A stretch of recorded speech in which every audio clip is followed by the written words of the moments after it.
à la question de savoir si le fédéralisme protège-t-il la liberté ou protège-t-il les libertés.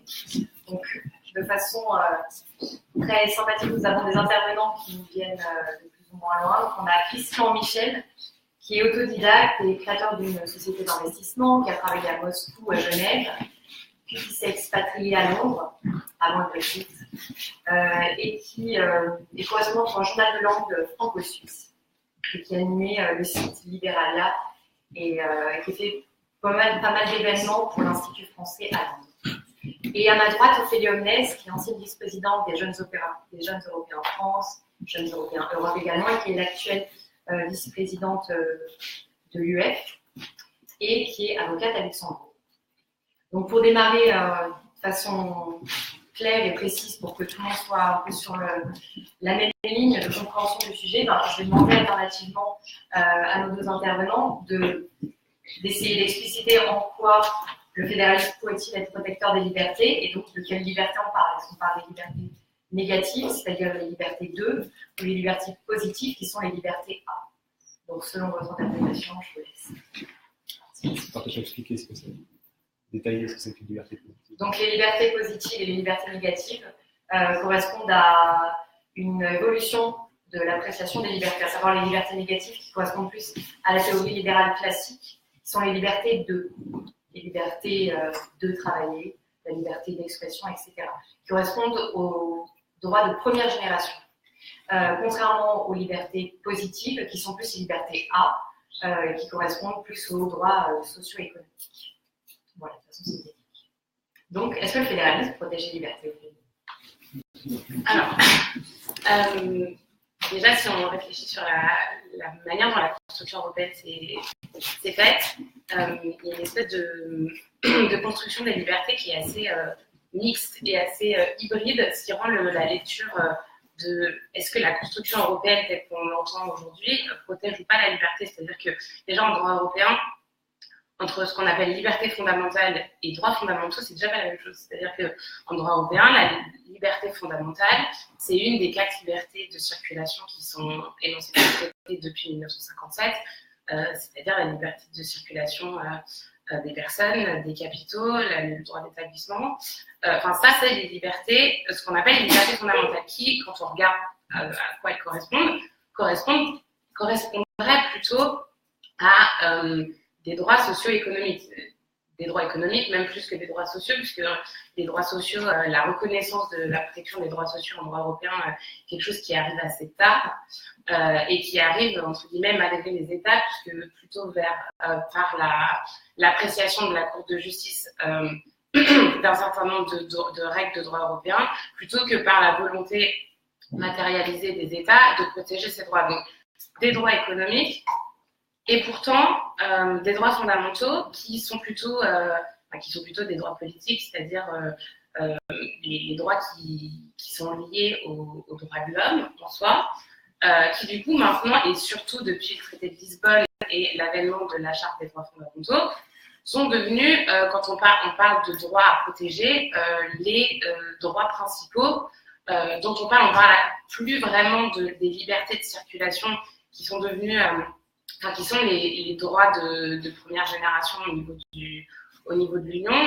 Et maintenant, on parle plutôt des droits qui sont très individualisés, des personnes. Et dans une certaine mesure, est-ce que l'État, dans la mise en œuvre du droit de l'Union européenne, protège ces droits au niveau des individus? Comme on a cette question. Voilà. Cette question. Et donc, qu'en pense le libéral que vous êtes? Libéral et même, disons, presque anarchiste que je suis, ou anarchiste que je suis. Et justement, étant anarchiste, l'idée d'avoir non seulement des États, mais par-dessus un État super, ça paraît complètement contradictoire. Mais je pense qu'il peut y avoir un avantage à avoir une fédération pour défendre les libertés. Et c'était le sujet. Pourquoi? Parce que, en fait, lorsqu'on a une fédération, on peut avoir un très grand nombre d'États, dans la mesure où la fédération peut prendre en compte certaines responsabilités. Et lorsqu'on a un très grand nombre d'États, fait, c'est une question d'inflation, c'est-à-dire que l'inflation du nombre dévalue la valeur de chaque unité. Donc, on a de très nombreux États qui peuvent faire de moins en moins.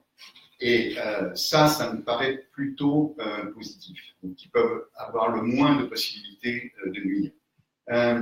L'idée est défendue par pas mal de libéraux. Et un historien, par exemple, Niall Ferguson, qui est un historien libéral anglais, parle de cette idée que le développement de l'Europe est venu du fait que l'Europe était complètement morcelée à l'époque du Moyen-Âge et jusqu'à la période qu'on appelle la période moderne. Et ce morcellement a fait que ce qui n'était pas permis dans une petite principauté, dans un petit royaume, dans un évêché quelque part, pouvait l'être dans l'évêché suivant, dans la ville libre suivante, dans le royaume suivant. Et les gens migraient, c'est-à-dire que lorsque les marchands de la Hanse, les marchands florentins, les marchands italiens, etc., lorsqu'ils n'arrivaient pas à obtenir ce qu'ils voulaient quelque part, eh ben, ils allaient simplement dans la ville suivante ou passer une frontière quelque part ailleurs. Le problème, c'est que aujourd'hui, nous voyons des gens qui sont persécutés, nous voyons des gens qui sont absolument en danger de mort, et nous voyons que les États disent « mais non, vous ne venez pas chez nous ». C'est-à-dire ce qui était possible pendant très longtemps en Europe, c'est-à-dire que l'on pouvait circuler partout en Europe, devient de moins en moins possible. Et vous avez mentionné par exemple que j'habite au Royaume-Uni, et lorsque les électeurs du Royaume-Uni ont décidé de faire sécession de la Fédération européenne, l'argument qui est peu mentionné, mais qui est finalement celui pour lequel 98% des électeurs anglais se sont prononcés, c'est il y a trop de Polonais, il y a trop de Roumains, il y a trop de Français chez nous. Et ce n'est que lorsqu'il y a une fédération qui a pour but de défendre les libertés individuelles, comme vous l'avez dit, que ces libertés individuelles peuvent être imposées aux différents États. Et c'est-à-dire qu'au moins au sein de cette fédération, les gens peuvent bouger, aller d'un endroit à l'autre, et si effectivement il y a un État qui fiscalise trop, un État qui devient un État très répressif sur le plan des mœurs, qui devient un État qui impose une censure, eh bien, les gens vont déplacer leurs affaires ou eux-mêmes physiquement. Et ça, c'est l'avantage d'une fédération. À condition que cette fédération ait ce but-là, à condition que cette fédération ait pour but la défense des intérêts, non pas des États, mais la défense des intérêts des particuliers, des personnes contre les États. Alors, effectivement, vous relevez qu'il faut que la fédération parte des citoyens, des individus, et non sur les États membres, pour l'instant, sur lesquels la fédération, ce n'est pas encore une fédération européenne, c'est une union, sur lesquelles notre union a été construite. Effectivement, qu'il y a une cohérence et une meilleure approche qui doit être faite en partant du citoyen proprement parler, pour que ces libertés soient clairement défendues à un niveau de gouvernance, qu'elle soit locale, régionale ou supranationale, qui lui correspond. Du coup, ça fait dériver un peu le sujet sur les libertés, d'accord, mais du coup, quand on agence les libertés au sein d'une démocratie, est-ce que c'est réellement une garantie sûre ou est-ce qu'il peut y avoir une menace? Du coup, je crois que j'ai trouvé une de vos phrases, Monsieur Michel, vous dites « Ceux qui font des protègent la liberté, mais pas la démocratie, mais le droit ». Alors, pourquoi vous me dites ça? Parce que c'est vrai. Parce que, on le voit constamment, en fait, on le voit de façon absolument flagrante depuis les années 90. C'est-à-dire qu'il y avait un mouvement libéral, par exemple ici, en France, important, représenté par des gens comme Bertrand Montpensier, Henri Lepage, Pascal Salin, etc., dans les années 80, et qui était en quelque sorte une pensée dominante, un libéralisme mou, mais qui était un libéralisme à cause de Thatcher, à cause de Reagan, enfin c'était cette période. Et il y a eu l'effondrement de l'Union soviétique. Et les libéraux se sont dit, on a gagné, c'est fini. Et donc, au lieu d'approfondir cette idée libérale, ils ont fait une confusion grave en disant c'est la démocratie qui a gagné. Et donc, on est allé partout, les Américains en particulier, prêcher la démocratie. Un bon État, un État civilisé, c'était un État démocratique. État nouvellement sorti du giron de l'Union soviétique, État du Moyen-Orient, etc., sud-américain, devenait démocrate. Et ce que les brutes dans ces États-là ont dit, et oui, nous allons organiser des élections. Et nous les avons gagnées.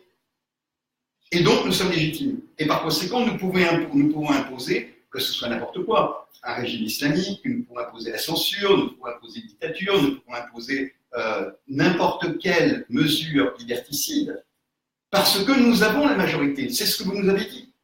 Le fils en Algérie, Hamas en Palestine, les Iraniens, tous les gens de l'ancien empire soviétique, etc., ils ont été élus, ils ont une majorité. Très souvent, d'ailleurs, personne ne conteste qu'ils aient eu une majorité. Poutine est élu avec une majorité, il a triché. Bon, parce que c'est dans le système. Mais en fait, même s'il n'avait pas triché, il aurait eu 52%. Il n'aurait peut-être pas eu 68%, mais il aurait eu 50%, il aurait eu 52, 54%, tous les sondages le disent. Et il dit, qu'est-ce que vous me reprochez? Donc en fait, ce qu'il fallait propager, ça n'était pas la démocratie, c'était le libéralisme, c'est-à-dire le respect des minorités, le respect du droit aux libertés économiques, l'interdiction de la censure, le droit de migrer, le droit d'entreprendre, le droit d'avoir une religion ou de ne pas en avoir, etc., etc. La possibilité de vivre sa sexualité comme on l'entend. Toutes ces choses qui forment le libéralisme et qui ne sont pas garanties dans un État démocratique. Parce que la majorité peut vous dire, chez nous, on est comme ça, et vous allez parler cette langue, et vous allez pratiquer cette religion, et vous n'allez pas vivre comme vous voulez, parce que la majorité ne peut pas vous guider de cette façon-là.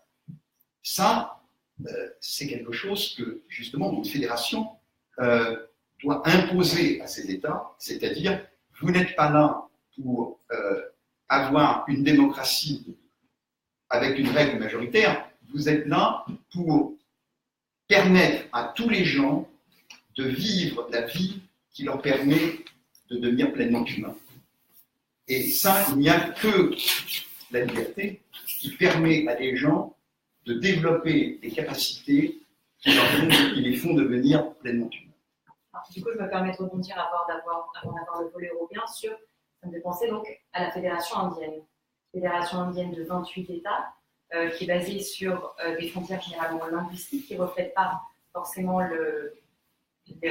l'idéal religieux qui est si prenant dans ce pays. Et est-ce que ce ne serait pas un exemple justement où la fédération, les constituants avaient une volonté d'avoir une règle qui soit la meilleure et qui puisse défendre les libertés des individus, mais qu'en réalité, les États se sont emparés des pouvoirs qu'ils avaient pour restreindre et pour imposer par exemple un système de caste sans pour autant vraiment contrevenir à la Constitution fédérale. Est-ce que ça, c'est pas problématique dans le sens où on voit que les États, je sais pas, l'exemple indien est particulièrement pour le côté des religions. Il y a beaucoup de religions qui sont opprimées au niveau des États, et est-ce que là, la démocratie, qui partait pourtant de la Constitution fédérale, n'a pas eu de répercussions à l'échelon local? Oui, parce que justement, ce qui était mis en place, c'était une démocratie, et non pas le libéralisme. Et à la limite, si on a un régime libéral, peu importe comment les dirigeants se retrouvent là, peu importe qui ils sont, peu importe s'ils ont été élus, tirés au sort, s'ils sont là parce qu'ils ont passé les concours, s'ils sont là parce qu'ils sont le fils ou la fille de quelqu'un, dans la mesure où ils peuvent nuire très peu. Du côté européen. D'abord, je voudrais rebondir sur l'idée de la définition du libéralisme et de la démocratie, parce que il me semble que c'est avoir une perspective et une idée de la démocratie beaucoup trop restrictive que de dire on a élu des gens de manière démocratique. La démocratie, justement, et c'est un défaut énorme qu'on entend souvent et qui est souvent repris, de penser qu'une fois que l'élection est terminée, l'exercice démocratique s'arrête. Je dirais même que l'exercice démocratique ne fait que commencer au moment où on a élu des dirigeants de manière démocratique. Si on regarde les exemples de la Pologne, qui sont les exemples qui sont les plus parlants ces temps-ci, puisqu'on les voit tous les jours dans les journaux, les dirigeants polonais ont été élus de manière démocratique, et le problème n'est pas que... le problème est qu'ils ont peut-être des valeurs qui sont pas assez libérales, ça c'est chacun qui décide si on appelle ces valeurs libérales ou pas. Trop libérales. Voilà, mais le problème est qu'il y a un certain nombre de droits, un certain nombre de libertés qui doivent être respectées en démocratie, et qui ne sont pas dans l'exercice du pouvoir de la vie de tous les jours. Et du coup, je pense qu'on ne peut pas dire le libéralisme permet d'avoir un respect des libertés des individus et pas la démocratie. Parce que l'exercice démocratique, c'est le respect des minorités, c'est le respect des différentes religions. Si je peux citer, parler de René Capitan, grand juriste s'il en est, le fédéralisme, oui, démocratique seulement, parce que des fédérations antidémocratiques, il y en a eu, l'URSS en faisait partie, mais n'était pas nécessairement antidémocratique par le système de désignation du leader, mais par la manière dont était gérée la fédération dans la vie de l'exercice du pouvoir.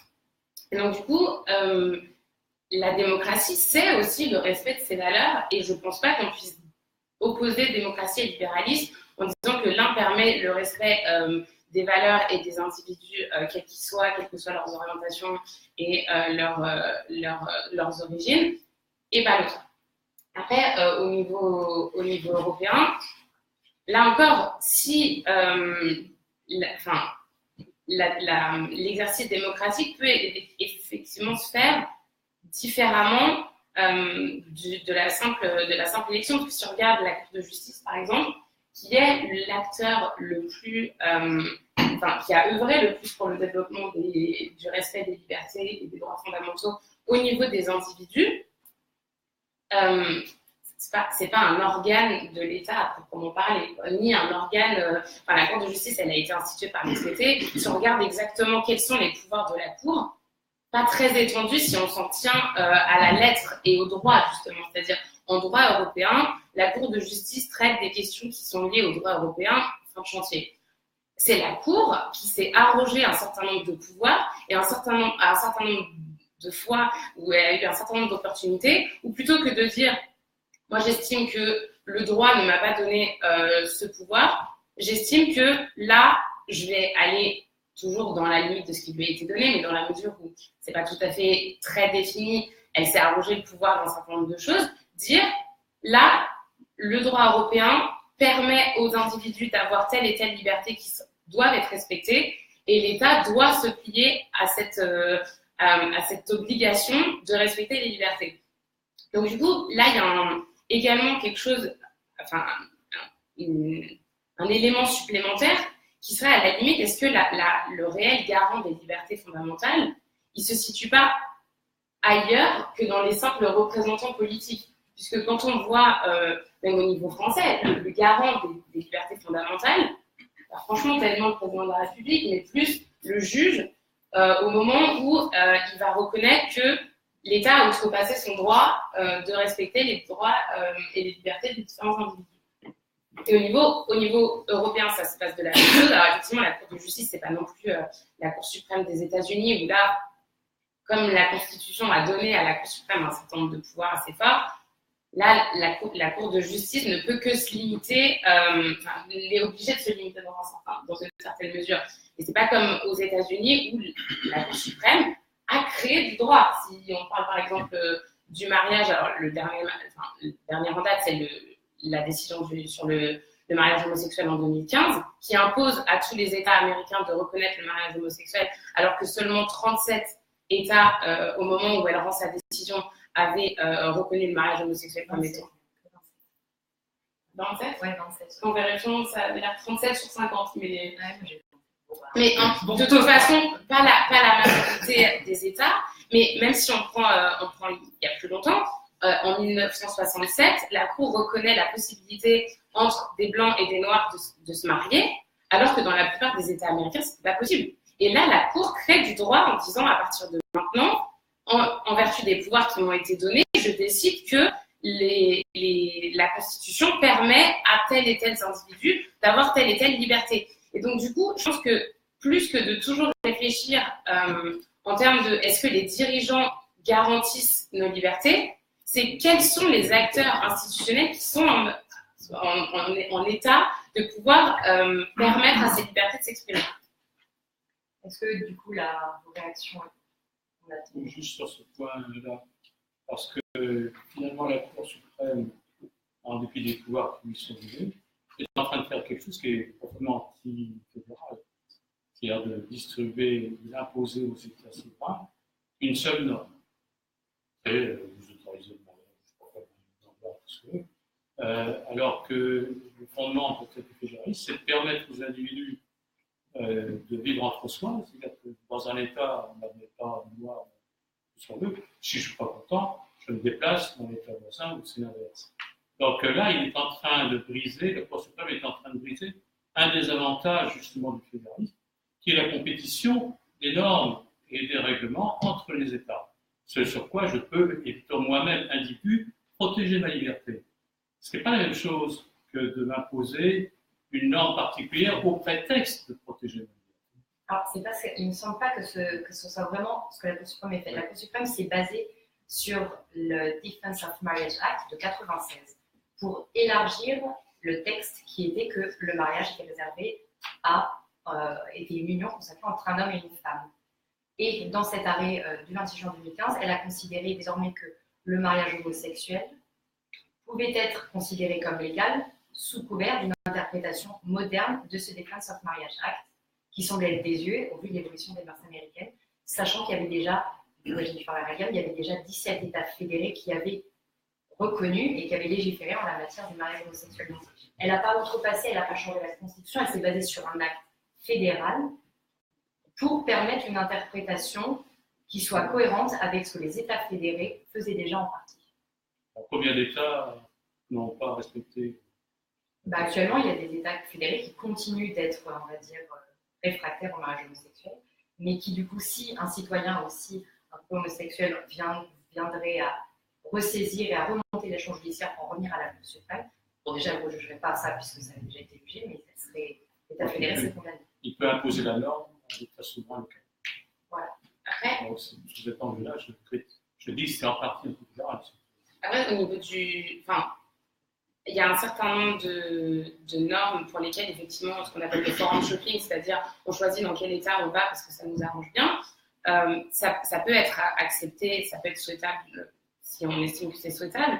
La question des droits de l'homme, des droits civils et politiques, j'estime qu'on ne peut pas mettre la question des droits de l'homme sur le même plan que le droit fiscal ou les droits économiques. Enfin, il y a aussi une hiérarchisation des droits des individus. Et donc, une chose est qu'on estime que les règles économiques peuvent être décidées par chacun des États fédérés, pas tout ce qui touche à la personne humaine. Et c'est d'ailleurs pour ça que la Constitution dans un État fédéral est essentielle. C'est parce que tout ce qui est droit fondamental, liberté fondamentale, tout ce qui touche aux droits de l'homme et à la personne humaine, en général, c'est réglementé par la Constitution comme étant du ressort de l'État fédéral et non pas de l'État fédéré, justement pour éviter que dans un État, on vous permette d'avoir des gens d'ethnies différentes et dans un autre, non.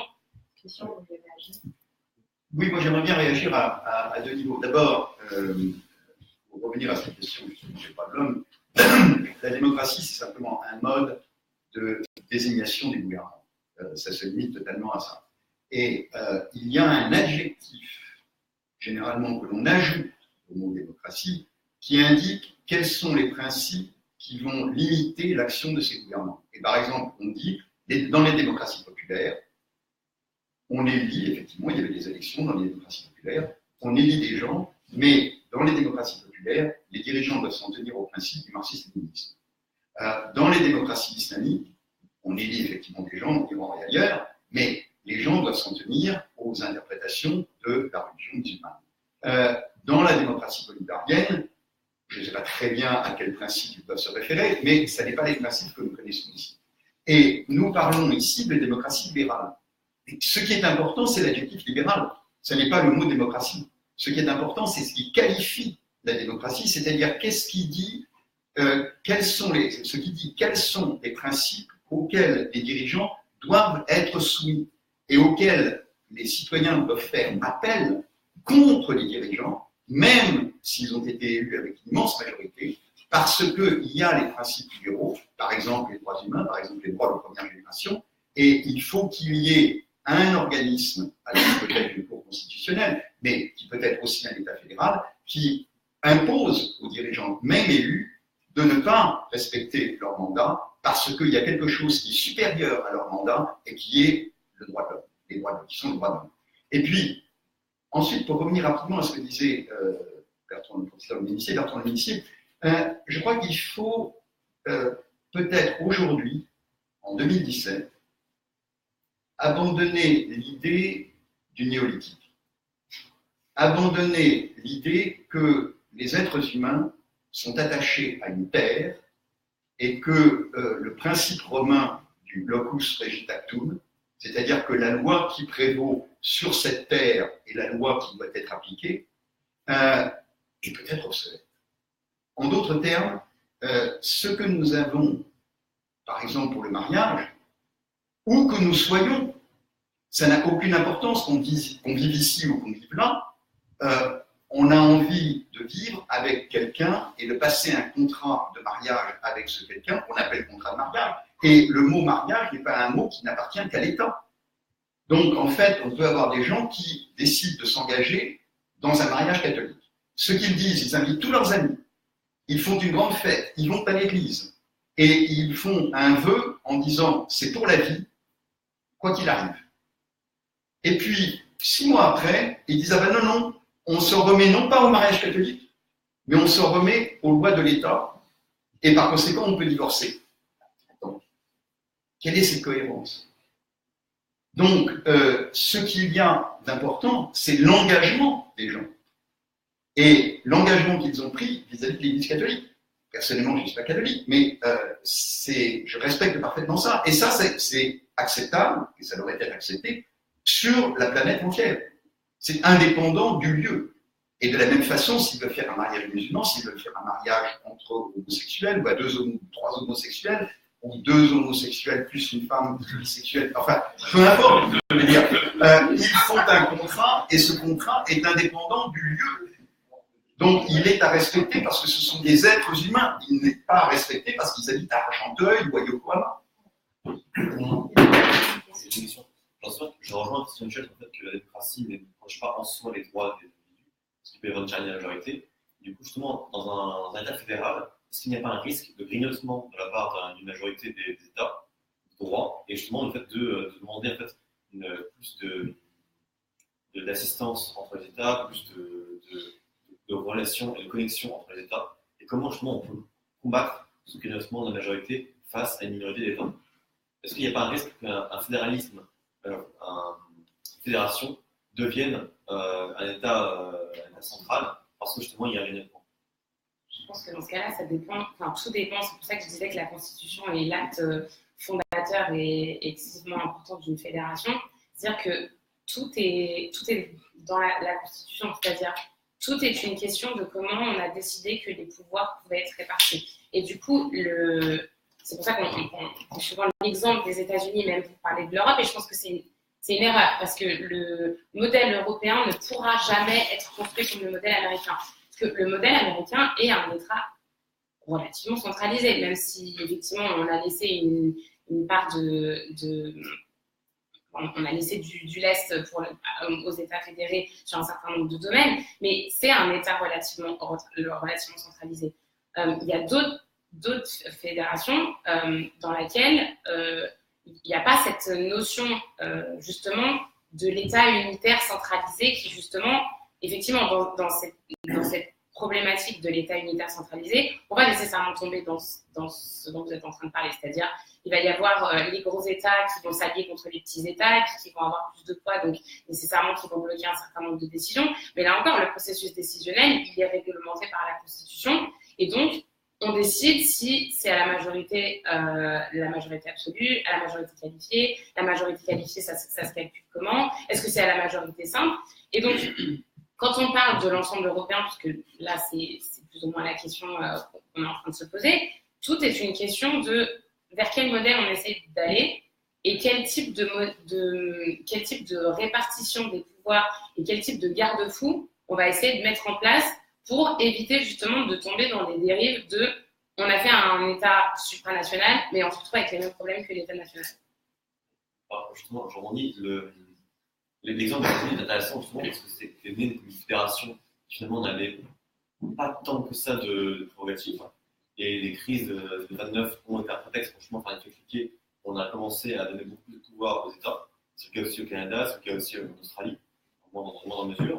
Et finalement, il y a un effet cliqué vers plus de pouvoir pour un État central, alors que justement, la sécession, qui est a priori le seul moyen pour un État de se rebeller et de dire qu'il n'est pas d'accord, en fait, est extrêmement compliqué. Parce que justement, les coûts de sécession, on voit que le Brexit, sont quand même énormes. Et même pour un pays comme la Grande-Bretagne, qui était quand même finalement très extérieur à l'Europe, il y a des sanctions qui sont faites de la part des États europééens. C'est très compliqué de faire une sécession. Finalement, il y a une tendance naturelle à centraliser et il y a très peu de moyens en fait, de revenir en arrière. Donc, justement, comment on peut empêcher ça, ou en tout cas le freiner? Du coup, ça en vient à aboutir un peu au droit de sécession, qui sera vraiment l'achèvement de cette conférence. Et du coup, On fait sécession. Non, mais bon, j'ai été guidée par un libéral dans le déroulé de la conférence, et c'est vrai que la réflexion et l'aboutissement des différents procédés de la liberté à la sécession est intéressant dans ça. Mais pour revenir à ta question, est-ce que du coup, on ne parlerait pas d'abord de souveraineté avant d'arriver au droit de sécession? Qu'est-ce que vous en pensez, M. Michel? Non, C'est celui qui est le plus inspiré. Ophélie est très inspirée sur la souveraineté. Ah bon? Moi, Plutôt beaucoup moins. moi. Parce que donc, du coup, où est la souveraineté de base? Où est-ce qu'on place la souveraineté de base? Nos citoyens, parce que tu parlais souvent que là, on avait plutôt une souveraineté supranationale et qu'elle n'était pas fonctionnelle parce qu'on avait une mauvaise répartition des pouvoirs.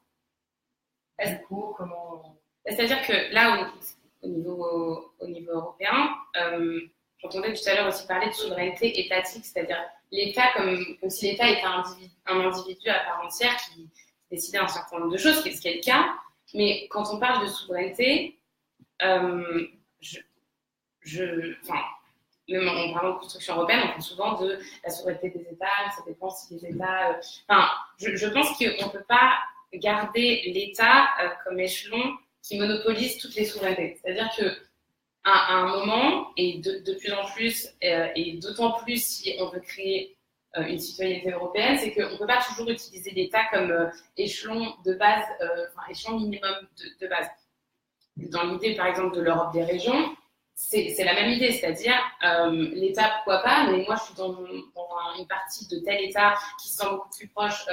Moi, par exemple, j'habite dans ce qu'on appelle la grande région, qui est avec l'Alsace-Lorraine et une partie de l'Allemagne. Bon, les Luxembourgeois vont se sentir beaucoup plus proches des personnes qui habitent là. Le Luxembourg, c'est un petit pays, donc c'est peut-être un mauvais exemple, mais un Lorrain. C'est pas un pays de principauté, un grand-duché, mais un Lorrain ou un Alsacien va se sentir plus proche des réalités d'un Luxembourgeois ou d'un Allemand que d'un Breton, par exemple. Et donc, du coup, on arrive là à la fin du modèle de l'État comme échelon de référence pour tout ce qui est souveraineté, citoyenneté, institution, mais représentativité même des individus. Donc, l'État, c'est mon avis personnel, j'estime que l'État est un échelon administratif intéressant puisque c'est quand même plus simple au niveau de l'administration de gérer par rapport à un échelon national que par rapport à un certain nombre de milliers de régions en Europe qui seraient difficiles à administrer. Mais l'État ne doit pas non plus être un frein à ce que un citoyen ait pour ambition d'exercer sa citoyenneté et sa souveraineté à son niveau. Donc, du coup, je pense que le problème, entre guillemets, et l'opportunité qu'il y a avec la construction européenne, c'est que la souveraineté est composite, c'est-à-dire elle est à la fois dans les mains des individus et dans les mains des États, mais qu'en l'état actuel des choses, elle est beaucoup trop dans les mains des États, et on se retrouve avec des citoyens qui voudraient plus qu'un certain nombre de compétences soient transférées au niveau de l'Union parce que ça fonctionnerait mieux. Et on se retrouve avec l'État au milieu qui fait barrage et qui a un écran entre la volonté des citoyens et la manière dont est gérée la fédération. Et la concrétisation politique.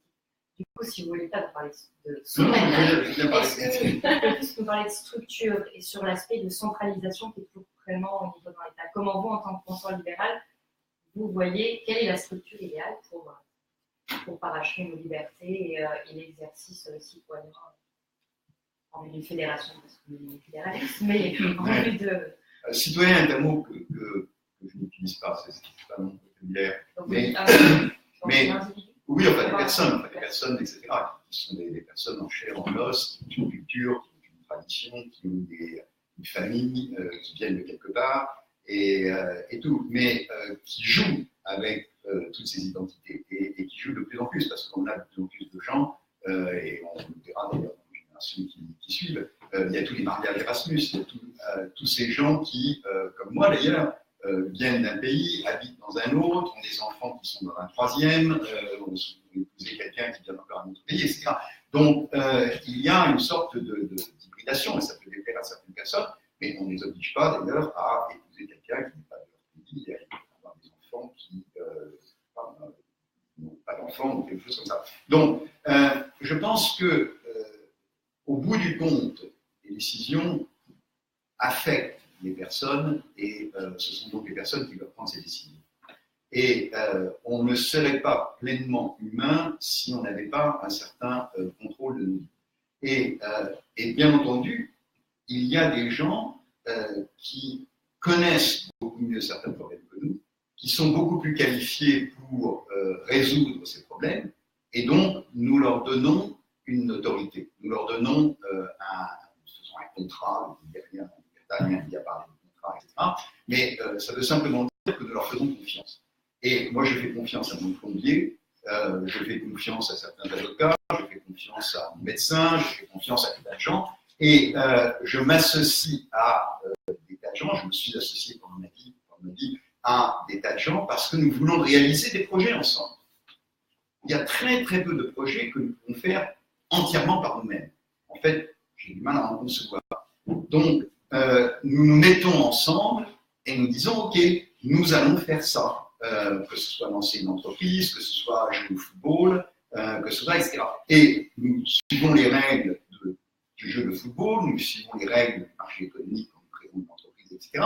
Et nous nous attribuons des tâches en disant, bah, toi, tu vas t'occuper de la programmation, et toi, tu vas t'occuper des clients, et toi, etc., etc. Donc, ça, c'est parfaitement légitime. Ça, c'est vivre en société. C'est comme ça qu'on vit en société. Et maintenant, d'un seul coup, on voudrait qu'il y ait au-delà une sorte d'autorité politique qui aurait des droits absolument exorbitants sur nous. C'est-à-dire qu'on rentrerait, et ça c'est la théorie du contrat social, on rentrerait dans un contrat avec des gens à qui on dirait la chose suivante. Vous avez le droit de me demander de sacrifier ma vie si vous décidez d'aller attaquer les petits hommes verts qui habitent de l'autre côté de la rivière. Vous avez le droit de m'imposer la façon dont je vis, de m'imposer ce que je mange, de m'imposer ce que je lis, de m'imposer ce que je visionne, de m'imposer avec qui je m'associe. C'est-à-dire que je n'ai pas le droit de faire venir des petits hommes verts pour travailler avec moi, pour m'épouser, etc. Il faut que je demande une autorisation, un visa et tout. Bon. Et si je ne suis pas d'accord avec vous, ce sont vos tribunaux qui vont arbitrer le différend. Qui entrerait dans un contrat comme ça? Pas moi. Mais c'est en fait ça, le contrat social. Et la légitimité de ça, c'est que tous ces gens qui sont là-bas les ont élus, et moi j'ai voté contre. Ben, tant pis pour moi. Donc, ça me paraît tellement aberrant, un peu comme la monarchie absolue. Hein.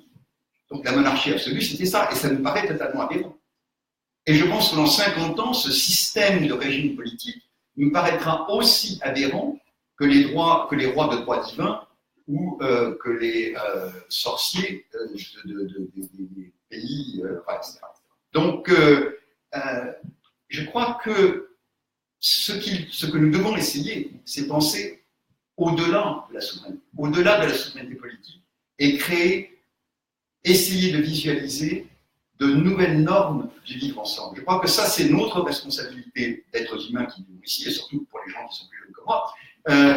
Est-ce qu'il n'y a pas une organisation de la société qui serait plus douce, qui serait plus généreuse, qui permettrait plus de créativité?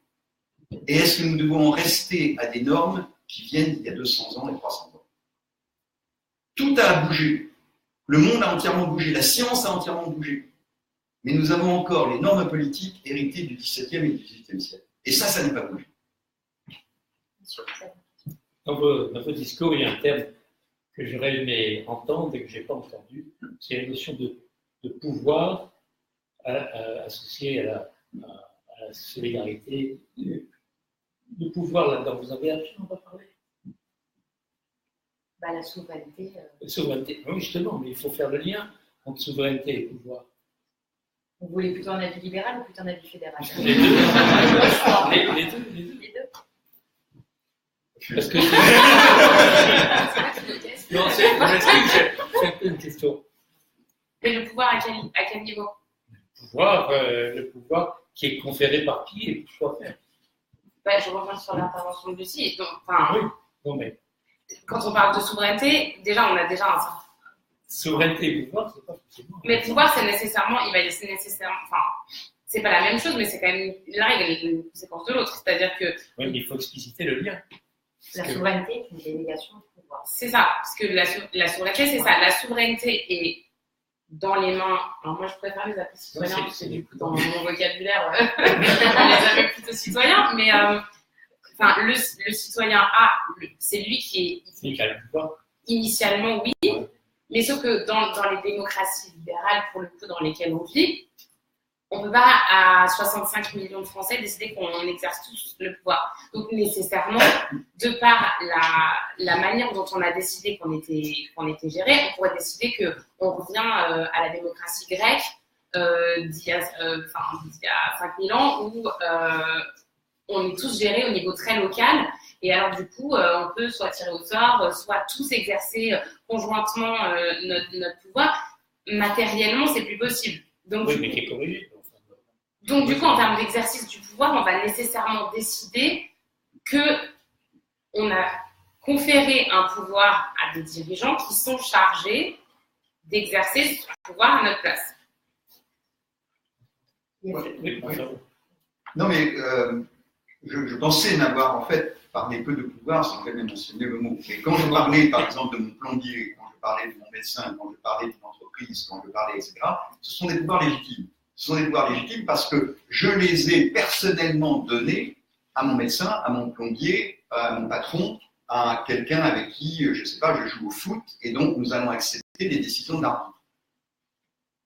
Donc ça, c'est des pouvoirs auxquels nous nous soumettons volontairement. Individu.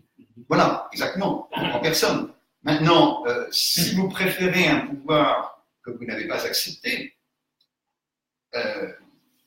je ne vous en empêche pas du tout. En fait, c'est assez amusant d'ailleurs, parce que quand j'habitais, c'est une expérience qui m'a absolument frappé. Quand j'habitais en Russie, c'était juste à la fin de l'ère soviétique, donc c'était 90, 91, etc. Et je trouvais des vieux bolcheviks. Et des vieux bolcheviks qui me disaient dans la guerre froide, le capitalisme a gagné et le communisme a gagné. Et je leur disais, mais il n'y a jamais eu de guerre entre le capitalisme et le communisme. Dans le pays le plus capitaliste, tous les gens qui veulent mettre en commun leurs moyens de production, qui veulent partager également leurs héritages, qui veulent se rémunérer à égalité à tous les échelons, etc. Parfaitement libres de le faire. Pas jamais ça. Ça m'amuse. La guerre n'était pas entre le capitalisme et le communisme. La guerre était entre le capitalisme et le communisme imposé. Donc c'était une guerre de libération contre les gens qui voulaient imposer du communisme. Mais dans une société capitaliste, vous avez les monastères, vous avez les kibbutz, vous avez des tas de gens qui veulent vivre comme ça dans le Darzac et ailleurs, en mettant tout en commun. Et c'est parfaitement légitime. parce que chacun d'entre eux l'a voulu. Mais moi, je n'ai pas voulu le gouvernement de Macron. Et je ne voudrais pas celui de Mélenchon, et je ne voudrais pas celui de Le Pen, et je ne voudrais pas celui de Hamon, et je ne voudrais pas celui, etc. Mais ils veulent m'imposer ça. Et ils ont le pouvoir de le faire, parce qu'il y a un système démocratique qui le leur permet. Et d'ailleurs, c'est pourquoi je ne suis pas démocrate, je préfère la liberté. Donc, je ne vote pas, parce que voter, c'est en fait jouer le jeu. Et vous ne pouvez pas après dire « Ah mais oui, mais j'aime pas le résultat ». Si vous vous asseyez à une table de poker, vous jouez et vous perdez, vous ne pouvez pas dire « Ah ben non, mais je ne paye pas ». C'est pourquoi je ne m'assieds pas à la table de poker de la vie politique. Oui, il y aurait beaucoup de choses à dire, c'est dommage qu'il n'y ait probablement pas le temps pour explorer tout, disons, les faits qu'on a affrontés dans ce débat. Mais d'abord, j'avoue que j'ai un petit peu du mal dans cette approche un peu dichotomique où on distingue entre fédéraliste, avis fédéraliste et avis libéral. Tout d'abord, parce que je me considère à la fois fédéraliste et à la fois libéral. C'est intéressant parce que j'ai lu que M. Michel est expert du système suisse. Et là, on a vraiment la démonstration pratique du fédéralisme qui est une pensée qui s'oppose par définition à la concentration du pouvoir. Donc, on a un pouvoir qui est diffusé non seulement dans les institutions, mais entre le démos, on va dire, pour revenir au mot démocratie, donc entre les gens et entre les individus. Et à partir du moment, là, on voit vraiment la connexion stricte entre fédéralisme fiscal et démocratie, puisque à partir du moment où le citoyen est contribuable, disons, avec ses impôts, finance directement les services que la collectivité va lui fournir, et donc l'impôt qu'il paye, c'est le prix des services qui lui sont fournis. À partir de ce moment-là, j'ai un majeur pouvoir de contrôle sur la qualité des services qui me sont offerts. Et je me demande si ce modèle-là, ce n'est pas par hasard qu'on a des référendums locaux sur des questions de taxation aussi, je me demande si ce modèle-là de fédéralisme peut être un modèle pour l'Europe.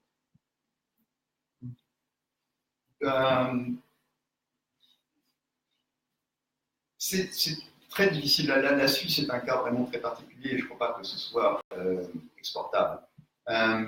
Mais il y a plusieurs problèmes avec la question suisse. Il y a d'abord le problème de la démocratie. C'est-à-dire que, encore une fois, vous pouvez vous retrouver dans la minorité. Et pourquoi est-ce que les gens doivent imposer des choses simplement parce qu'ils sont les plus nombreux? Si ça n'est pas le mode de désignation que j'ai voulu, comme par exemple au sein d'une association, on peut décider de prendre les décisions à la majorité des membres, à la majorité des membres qui payent leurs cotisations, enfin, etc., etc. Bien. Mais je peux envoyer une lettre polie à l'association pour dire que je donne ma démission. Et ça ne change rien à ma vie. Je ne suis plus membre de l'association, mais je suis toujours dans mon appartement, je vais toujours à mon boulot, je continue ma vie. On ne peut pas faire ça dans un État. On ne peut pas envoyer une lettre polie au président de la République en disant merci beaucoup, très sympathique, mais j'ai décidé que je ne voulais plus payer mes impôts ici, ou que je ne voulais pas faire mon service militaire, là où le service militaire est obligatoire comme en Suisse, ou etc., etc. Donc, on ne résout pas ce problème-là. Il y a une certaine facilité qui est donnée aux citoyens suisses que, effectivement, le pays étant petit et donc les cantons étant encore plus petits, on peut passer d'une frontière d'un canton à une autre et que la fédération oblige les cantons à vous accepter. Vous savez que en Suisse, où j'ai vécu pendant 20 ans, il faut demander l'autorisation pour aller d'un canton à un autre. Et donc, vous avez quelque chose qui s'appelle le contrôle de l'habitant, qui dit bien ce que ça veut dire. Le contrôle de l'habitant qui contrôle les habitants et qui voit que vous n'êtes pas de ce canton-là. Mais il ne peut pas vous refuser Le canton ne peut pas vous refuser, si vous êtes un fédéral, de venir vous installer là. Donc, vous pouvez, comme par exemple des gens, de gens qui travaillent à Genève, où les impôts sont très élevés, ils vivent dans le canton de Vaud, où les impôts sont moins élevés. Cela dit, et la fédération n'a qu'une mission qui est très limitée, qui est la diplomatie, l'armée. Quand je suis allé habiter en Suisse, l'impôt fédéral, c'était l'impôt de défense nationale. Ça veut bien dire ce que ça veut dire, c'était la seule mission de la fédération, c'était la défense nationale. En fait, il y en a quelques autres. Il y a par exemple les chemins de fer, et il y a certains projets de recherche fondamentale, etc. Là où la taille compte. Ça ne sert à rien d'avoir une armée si elle n'est pas capable de tenir tête aux ennemis potentiels. À ce moment-là, il ne vaut mieux pas en avoir. Donc, si vous reportez ce système-là à l'Europe, c'est tout ce que l'Europe n'a pas. C'est tout ce que l'Union européenne n'a pas. Elle n'a pas de diplomatie, véritablement. Elle n'a pas d'armée. C'est même une des raisons, d'ailleurs, du Brexit, c'est qu'ils craignaient que l'Europe ne veuille avoir sa défense, etc. Et elle n'a pas, l'Europe a quelques projets de recherche fondamentale, etc. Mais, ce qui est plus pour en faire. Oui, exactement, parce que ça, effectivement, si l'Europe avait une armée, elle tiendrait tête, elle serait de la même qualité que les armées de la Chine, de la Russie et des États-Unis. Bon, est-ce que ça vaut le coup d'en avoir une? Peut-être, dans le monde aujourd'hui. Mais les États ne veulent absolument pas ça. Les États ne veulent absolument pas ça. Donc, parce que pour un chef d'État, il y a quelque chose de magique à présider une parade militaire. Je veux dire, il y a quelque chose d'être le chef des armées. C'est quelque chose qui le rattache à Napoléon, à Jeanne d'Arc, à Jules César. Donc, voilà, c'est un peu ça. Mais le problème de la Suisse, je peux continuer une minute ou... Voilà, exactement. La façon dont la Suisse marche est quelque chose. Ils ne sont pas les ils sont citoyens, mais ils sont surtout extraordinairement civiques. Ils sont extraordinairement civiques. Même Genève, qui est la ville la plus entachée de francité,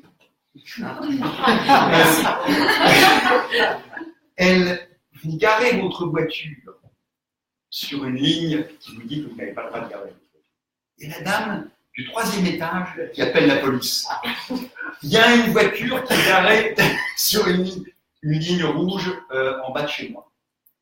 Vous prenez un couloir de bus, vous avez 10 voitures derrière qui appellent la police en disant il y a cette voiture qui a pris un couloir de bus, etc. Voilà la plaque d'immatriculation. Sérieusement.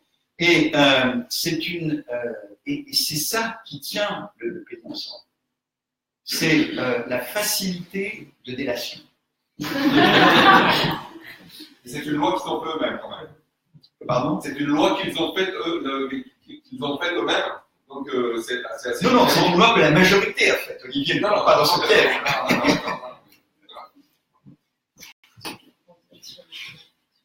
Non, une question par contre, mais je vais la raconter déjà ailleurs. Ouais, t'as 2 questions. Ouais. Moi j'ai une question parce que j'ai écouté ici et j'entends surtout une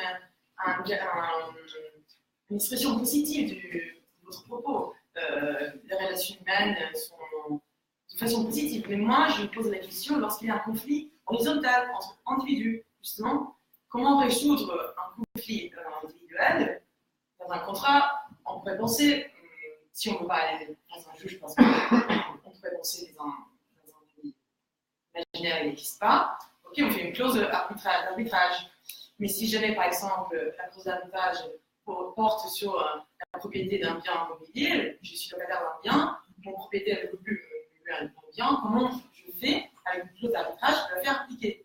Et je me pose donc la question, sans savoir donc la force publique et l'existence d'un État qui soit l'expression de la volonté des individus qui vivent dans un système société, comment résoudre la question des conflits individuels, sans un État démocratique. Vous citez le contrat social, mais le contrat social, ça me semble, pas, peut-être que je me trompe, et que ça se posait la question justement de conflit entre individus. Comment vivre en société lorsqu'il y a un conflit? Parce que lorsqu'il n'y a pas de conflit, tout le monde est d'accord avec le fait, oui, on peut vivre ensemble, mais c'est justement le problème de conflit qui pose les problèmes. Absolument. Non, Tu voulais prendre non, je veux dire que. Parce que du coup, j'ai une question qui est complètement liée à ça, c'est que ça a l'air très bien l'organisation de la société par quartier, presque peut-être, par ville, si vraiment la ville n'est pas très grande. Mais comment on organise, alors, a fortiori en 2017, dans un monde globalisé, comment on organise la vie des gens, les échanges et tout ce qui va avec tout ce que nous permet maintenant de faire tout ce qui est dématérialisé, avec un système comme celui que vous prenez, c'est-à-dire plus d'État, plus de forces publiques, plus de protection, parce que il y a quand même une idée qui me gêne quand on parle de l'État qui impose, qui oppresse, c'est quand même qu'à l'inverse dans le contrat social, puisque c'est de ça qu'on parle, mais il y a quand même une espèce de réciprocité normalement entre l'État et l'individu, c'est-à-dire j'hypothèque une partie de mes droits et de mes libertés, et en échange, l'État me protège, ou alors l'État me donne un certain nombre de services, ce qu'on entend par service public, il y a normalement le contrat social, c'est quand même un contrat.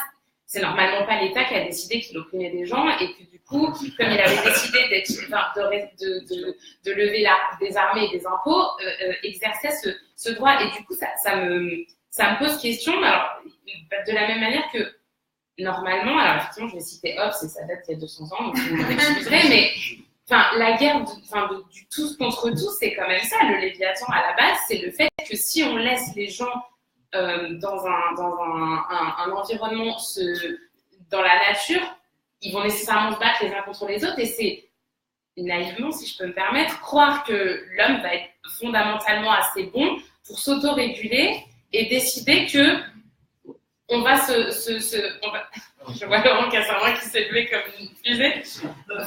Comment on conçoit le fait que on laisse des gens s'autoréguler et que allez, si tout se passe bien, on va pouvoir s'auto-administrer comme ça. Est-ce que là, on n'est pas en train de s'autoréguler? C'est-à-dire qu'on n'a pas besoin d'État pour nous dire comment on doit organiser ce débat ici. Mais si j'ai envie de battre. Comment? Dans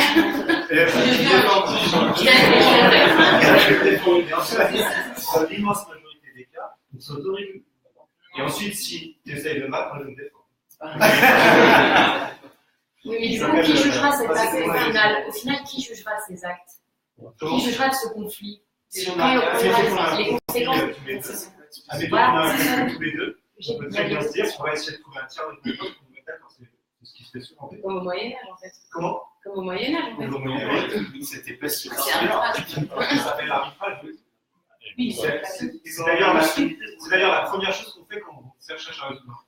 On ne va pas d'abord avoir une d'État, on essaie et d'aller voir un tiers de confiance. Ça, c'est la première chose. Mais la deuxième, si ça ne marche pas, c'est le juge. Parce que c'est grâce à la République qu'on va appliquer les sentences arbitrales.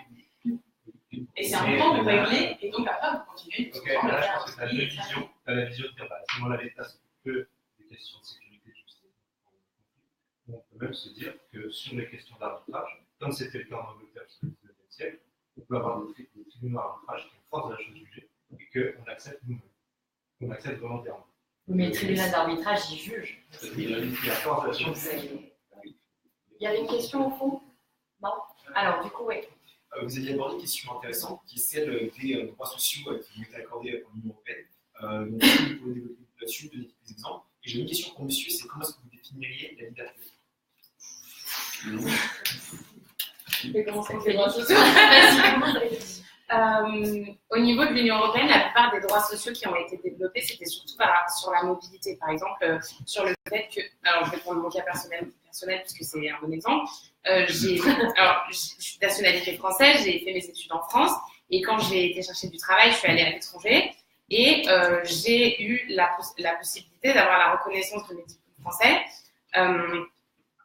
sur une base égalitaire avec quelqu'un qui aurait eu des diplômes luxembourgeois. Et en fait, ce qui s'est passé, c'est que la Cour de justice, donc, surtout dans les années 90, elle a commencé dans les années 90, avec un arrêt en matière de football, donc du coup, vraiment quelque chose qui normalement parle à tout le monde, a reconnu le fait que, à compétences égales, en vertu de la liberté de circulation des personnes, on devait pouvoir reconnaître qu'on avait la même possibilité de se faire embaucher dans un autre État membre, quelles que soient nos qualifications, parce qu'il devait y avoir cette reconnaissance mutuelle entre les qualifications d'un État membre et celles d'un autre. Donc, ce qui par la suite, enfin pas par la suite, mais concomitamment, il y a eu aussi tout un travail législatif à ce niveau-là. Mais ça a d'abord commencé au niveau jurisprudentiel. Après, dans les droits sociaux, il y a également le fait que vous êtes un ressortissant d'un État membre qui n'est pas celui dans lequel vous travaillez, vous devez être traité de la même manière que les ressortissants de l'État membre en question. Et par exemple, maintenant, dans tous les États membres, normalement, la législation interdit que même dans l'administration, qui normalement est l'apanage de l'État, sauf à ce qu'on soit dans les matières judiciaires, militaires, qui sont considérées encore comme étant ce qu'on appelle les pouvoirs régaliens de l'État, donc vraiment les pouvoirs sur lesquels on préférerait que ce soit des nationaux qui soient en place. Maintenant, on peut aussi reconnaître qu'il y ait des étrangers, enfin, des citoyens d'un pays de l'Union européenne, même dans l'administration. Donc du coup, l'égalité de traitement entre les personnes dans le travail, ça fait aussi partie de ces choses-là. Même chose pour la discrimination, mais à l'égard des femmes également. C'est-à-dire que la Cour a interprété un certain nombre de règles en disant que la règle pouvait être relativement vague, mais qu'on ne pouvait pas permettre à une femme d'avoir des conditions différentes par rapport à un homme, parce que une égalité de traitement, ça veut aussi dire une égalité de traitement entre les femmes. Donc il y a eu un certain nombre d'avancées en termes de vie du salarié, puisqu'il y a aussi un gros volet sur tout ce qui est transfert d'entreprise, dans lequel je ne vais pas rentrer parce que c'est assez complexe, mais quand les transferts d'entreprise en général se font d'un État membre à un autre ou d'un État tiers qui emploie des gens d'un autre État membre, il y a eu un certain nombre d'avancées qui ont été faites au niveau de la Cour de justice qui ensuite ont été cristallisées par les directives, et la directive des travailleurs détachés fait partie de ces textes dont on essaye qui servent à, entre guillemets, cristalliser ce qui a été décidé par la Cour de justice. Du coup, Jean-Michel, qu'est-ce que la liberté selon vous ? Alors, je répondrai à cette question d'abord, mais je reviendrai à celle que vous posiez avant. Pour moi, la liberté, c'est de pouvoir faire tout ce qu'on veut avec ce qu'on a. Et seulement avec ce qu'on a. Et c'est-à-dire, en quelque sorte, on peut la définir de façon parfaitement objective par les droits de propriété. Ça évite toutes ces définitions un petit peu bizarroïdes et très ambiguës, du genre la liberté s'arrête, ma liberté s'arrête là où commence celle des autres. Ça commence où celle des autres. Donc, mais lorsqu'on peut, en quelque sorte, donner un caractère que les avocats et que les juges peuvent vérifier, est-ce que vous êtes propriétaire de votre corps ? Ben oui, je suis propriétaire de mon corps. Donc, je peux faire de mon corps ce que je veux, y compris, par exemple, lui mettre dans la narine une poudre blanche qu'on appelle coke, y compris tout ce que vous pouvez imaginer. Et les autres s'associent de la même façon avec moi. Et dire que, si vous ne pouvez faire ce que vous voulez qu'avec ce que vous avez, que faire avec les gens qui n'ont rien ? Si, les gens ont toujours quelque chose. Ils ont un esprit, ils ont une capacité d'invention, ils ont de l'énergie, ils ont du dynamisme, ils acquièrent des connaissances, et par conséquent, ceux qui possèdent beaucoup de biens sont absolument ravis d'employer, et parfois avec des très grosses rémunérations, des gens qui ont une certaine énergie. Et donc, ces gens qui n'avaient au départ que leur corps, finissent, et leur intelligence et leur esprit, finissent par avoir des carrières très, très brillantes et faire ce qu'ils ont envie de faire, et pas forcément gagner de l'argent. Donc, voilà une définition de la liberté qui, et c'est pas forcément la seule, mais qui permet au moins d'être objectif. On peut aller chercher des documents, on peut aller regarder, comment ça se passe, etc. Donc, on ne rentre pas dans une sorte de flou philosophico-métaphysique, etc., de libre arbitre, tout ça. Et justement, concernant les conflits entre personnes, c'est-à-dire les conflits entre propriétés, il y a des façons, pas seulement d'arbitrage évidemment, mais il y a des façons que l'on peut parfaitement imaginer d'avoir des organismes dont le business ou dont la mission, qui n'est pas forcément une mission pour du fric, donc à but lucratif, consiste à rendre la justice et à appliquer la justice, c'est-à-dire aller chercher ceux qui sont les délinquants, ceux qui ont violé des propriétés, etc., et les amener au tribunal et trouver un moyen soit de les amener à réparer, soit de les amener à être punis d'une façon ou d'une autre. Je ne suis pas très pour une punition, personnellement. Mais, disons, trouver un moyen de rendre justice de façon à ce que les personnes qui ont été lésées soient satisfaites. Parce que, voilà, donc si là, on rentre dans... je pourrais passer toute la nuit à discuter de ça, mais ce n'est pas seulement les idées qui sont intéressantes, mais c'est également le fait qu'il doit y avoir, il devrait y avoir un bouillonnement d'idées de ce type-là qui permettent la transition vers un monde un peu meilleur que celui que nous avons aujourd'hui. Parce que si vous regardez autour de vous et vous dites « Ah bah oui, tout marche bien. Ah bah oui, je suis satisfait du monde tel qu'il est. Je suis satisfait du fait qu'il y ait des pauvres en Afrique. Je suis satisfait du fait qu'il y ait des régimes liberticides. Je suis satisfait du fait qu'en Arabie Saoudite, seulement il y a quelques jours, les femmes ont le droit de conduire. Je suis satisfait, etc., etc. » Si vous dites ça, c'est triste. C'est triste. Je voulais aussi réagir à la suite de ce qui vient d'être dit sur la question de l'arbitrage et de rendre justice. Alors, normalement, la théorie du contrat de droit vraiment classique, c'est le contrat qui est force de loi.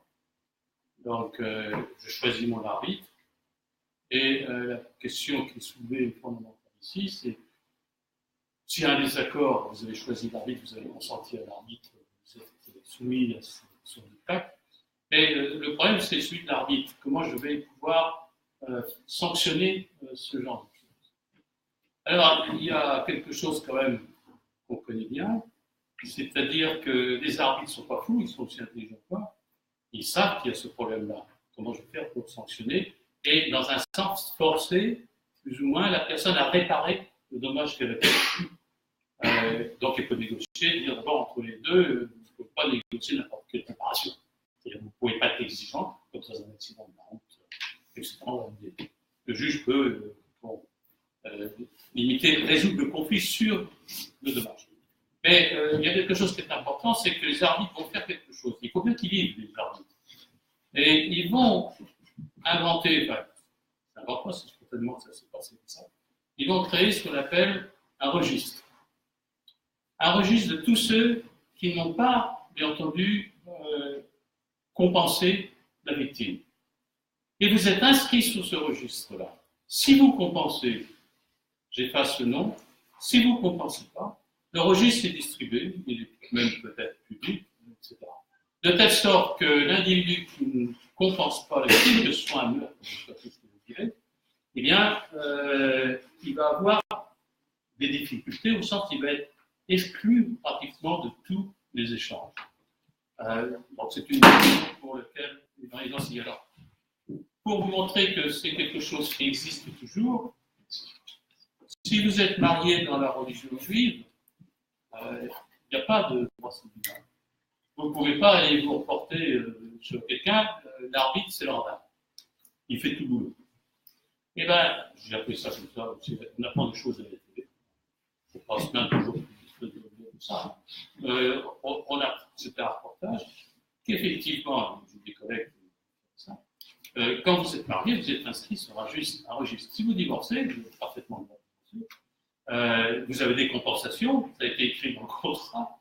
Mais si vous ne payez pas, alors, il y a des petits malins, mais plus je suis toujours malin, vous avez l'histoire, il y en a qui est parti jusqu'au bout, en Russie. Qu'à cela ne tienne, les arbitres entre eux, c'est plus les radars. On fait circuler l'information pour retrouver le gars. Tant qu'il est toujours dans le registre, il ne peut pas se marier. C'est important pour cette communauté. Donc il est vraiment ostracisé. Et ils vont le retrouver, ils le retrouvent, je suis avec lui, maintenant il faut préparer ce que vous avez fait. Donc il existe des moyens ici qui sont importants parce que, je ne sais pas si vous avez remarqué, on m'interdit de faire ça moi, mais l'État s'en prive pas. L'État a plusieurs registres de ce type-là, soit en pénal, soit à la Banque de France. Et vous n'avez pas le droit de consulter. Là, je vous fais remarquer. Ça, c'est important. C'est-à-dire que quand j'embauche quelqu'un et qu'il est sur le registre sur un truc pénal, mais moi, en chef d'entreprise, je n'ai pas le droit de consulter. Donc, je vais embaucher n'importe qui. Alors, ça peut être un syndicaliste. Le syndicaliste, il faut dire quelqu'un d'autre. Là, je comprends le chef d'entreprise qui fait gaffe. Mais vous voyez qu'il existe des systèmes, même sans État, ces écoles-là aujourd'hui, il n'a jamais utilisé l'État pour régler ses affaires, il n'y a pas que les souffler dans l'islam, c'est pareil. Les gens trouvent des solutions pour contraindre, sans user de la violence, ça qui est important. Ici, bien entendu, eh bien, de vous faire perdre suffisamment d'argent pour que vous ayez intérêt à compenser. Dans un système de justice privée de ce style, qui vaut autant pour les mœurs que pour n'importe quelle activité, c'est un peu plus compliqué pour les mœurs. Bien plus, vous voyez que vous avez respecté systématiquement le contrat, et donc les droits de propriété qui sont sous-jacents au contrat. Parce que dans un mariage, c'est un échange de droits de propriété, pas de maison foncière. Vous la vite quand vous divorcez. Je ne vais pas divorcer, mais je vois bien comment ça se passe chez ceux et lorsqu'ils sont obligés de divorcer. Heureusement, les avocats n'arrêtent pas de boulot. C'est la vie aussi. Ça va être sur la famille, mais oui. Donc, il y a une possibilité, une alternative à la justice publique. Si, comme disait Michel, je n'avais pas à me plaindre de la justice publique, mais la justice publique ne rend ni la justice, ne sanctionne pas. Pourquoi ? Parce que ces gens-là sont ce qu'on appelle irresponsables institutionnellement. Et ils ont une indépendance, c'est comme le lancement de la justice publique, ce qu'ils réclament, une indépendance non seulement vis-à-vis des hommes politiques, non seulement vis-à-vis des lecteurs, mais aussi des victimes. Merci professeur, je crois que Laurent veut réagir. Je voulais juste rebondir là-dessus pour dire qu'en fait ce que vous décrivez, tout le monde le fait tous les jours déjà. Quand vous mettez un mauvais commentaire sur Blablacar, sur Airbnb, sur un resto où vous avez mangé quelque chose de pas bon, vous le sanctionnez et ça c'est l'arbitrage. C'est un registre. C'est un registre. Vous êtes constitué entre. S'il y a du commentaire abusif, là la plateforme, c'est pour ça qu'il y a certaines plateformes dans lesquelles on n'a pas du tout confiance parce qu'on sait qu'il y a plein de trolls et qu'on ne peut pas faire confiance. Et qu'il y a sur Blablacar, vous pouvez mettre un commentaire que si vous avez eu une transaction. Et là-dessus, vous faites la sanction pour celui qui fait. Alors moi, j'avais une question pour vous, monsieur. Vous nous dites, et on ne va pas peut-être recentrer le débat sur le sujet du libéralisme et de la liberté. Imaginons, vous me dites, moi quand je suis libre, j'ai le droit d'aller voir le plombier, lui confier le pouvoir de réparer mon évier, j'ai le droit d'aller voir le médecin pour lui confier le pouvoir de soigner mon corps. Bon, je ne sais pas si ce pouvoir vous l'avez avant de le confier au médecin, parce que je ne sais pas. Mais bon, admettons que vous ayez raison. Et après, vous me dites, j'ai le pouvoir même d'aller jouer au foot avec des copains, et ensuite on se fait une bonne partie, et après on va voir les foot. C'est génial. Mais dans ce cas-là, imaginons, beaucoup d'imagination, mais c'est parce que c'est un exemple que j'aimerais prendre comme appui, que l'OGC Nice et le PSG se mettent d'accord avant le match et disent bon les gars, on va arrêter de jouer avec les mains. Les mains, c'est plus toléré pour personne. Et alors on a les 10 joueurs du terrain qui lèvent la main et disent ouais c'est bon, ça me va. Donc il y a 20 personnes qui disent ok. Et les deux gardiens de foot, ils disent attendez, si vous me privez de mes mains, je ne peux plus arrêter les ballons. Mais vu qu'ils sont 20 à dire oui et 2 à dire non, eh ben la majorité l'emporte. Par définition. Donc ils étaient 20 à être d'accord. C'était les 20 qui exerçaient leur liberté d'être d'accord et ils l'ont fait. Et alors les deux gardiens de foot vont saisir l'UEFA ou la Fédération française de football et dire mais attendez, on ne peut pas jouer au foot, c'est pas la règle de football. Et la Fédération française de football va venir sanctionner l'OGC Nice et le PSG, qui s'étaient majoritairement mis d'accord pour le fait de priver tous les joueurs de leurs mains, et en venant faire appliquer des règles au-dessus d'eux. Mais en quoi est-ce que ça c'est le fédéralisme de la Fédération française de football à protéger la liberté de tous les joueurs presque, tous les joueurs -2 de l'OGC Nice et du PSG. Je ne comprends pas, fédéralement, comment est-ce que ça protège la liberté. Oui, c'est intéressant comme exemple parce qu'en fait, ça s'est passé dans la réalité. C'est-à-dire que vers 1800, pas très bien les dates, mais vers 1880 ou quelque chose comme ça, il y a des jeunes qui jouaient au football et ils ont pris le ballon avec les mains. Et ils ont commencé à jouer en se lançant le ballon. Voilà. Et c'était au collège de rugby en Angleterre. Et c'est voilà. Donc en fait, la solution, c'est simplement ça. Si à un moment, il y a un groupe de gens qui dit moi, je ne veux plus continuer à faire quoi que ce soit, de jouer à ce jeu-là, ils jouent à un autre jeu. Donc, il n'y a pas, je ne vois pas véritablement où est le problème. La fédération, elle est là pour défendre les gens qui sont persécutés, les gens qui sont battus, les gens qui sont, disons, en danger physique, sur leur bien ou sur leur personne elle-même. C'est tout. Donc, les gens qui font des affaires, les gens qui jouent au foot, les gens qui ont des plombiers, ça ne concerne pas la fédération. En l'occurrence, c'est le fait de dire pourquoi est-ce qu'une instance supérieure viendrait priver des gens qui sont mis d'accord sur une chose. Mais justement, ils se mettent d'accord, ils font autre chose. Non, mais ils font autre chose. Ils sortent de l'esprit fédéral pour créer autre chose. De façon ultime, c'est le marché qui sanctionne. Hein. Parce que si vous allez voir un match de football et puis qu'ils font 25 coups de chaque côté, il n'y a plus personne de bien. Donc vous voyez que, in fine, le rugby va attirer des gens, et pas du football et de la fédération, ils veulent gagner de l'argent. Donc d'une certaine façon, celui qui sanctionne de manière ultime, c'est le consommateur, c'est celui qui est dans le football, d'une certaine manière.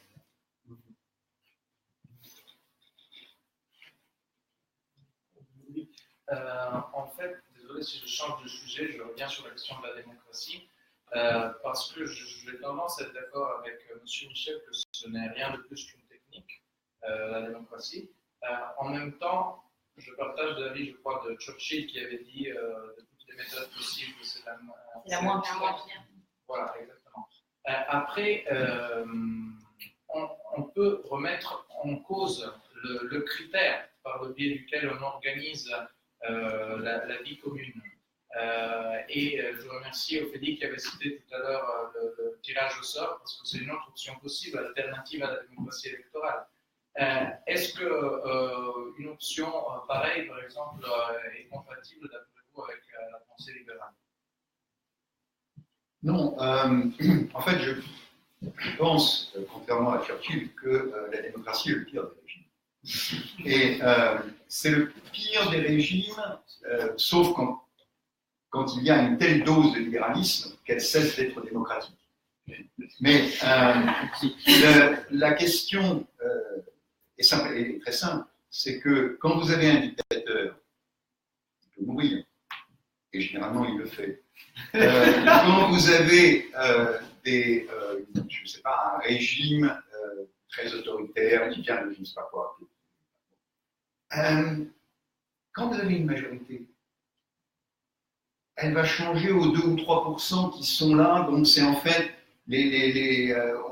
toutes les démocraties aujourd'hui sont dirigées par une sorte de groupe qui va de la gauche du centre au centre de la gauche, hein, plus ou moins.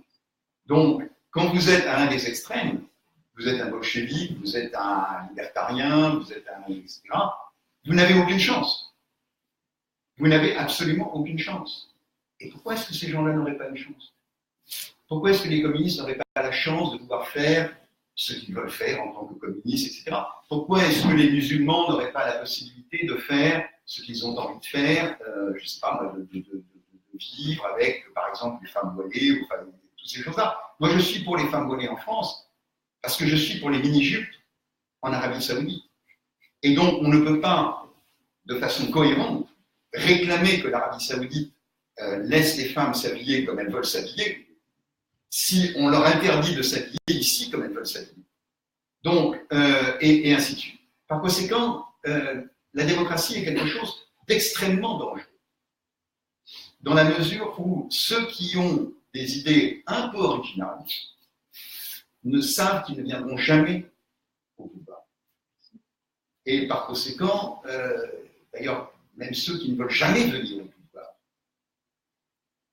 les libéraux ne veulent jamais venir au pouvoir. Les libéraux, en fait, récusent la notion même de pouvoir politique. Mais je voudrais quand même rapidement dire quelque chose, c'est que il y a l'histoire, elle se déroule. Elle ne vient pas, les événements ne viennent pas de Mars, du cosmos. Ils arrivent parce qu'ils ont été causés par d'autres événements qui eux-mêmes sont causés par d'autres événements. Et il était absolument nécessaire que nous ayons une démocratie, et que nous ayons une démocratie libérale à partir du XVIIe et du XVIIIe siècle. Ça a élevé le niveau de conscience des êtres humains qui étaient sous ces régimes, parce que ça leur a donné la possibilité de s'exprimer, ça leur a donné la possibilité de voter, ça leur a donné une sorte d'autonomie, etc., etc.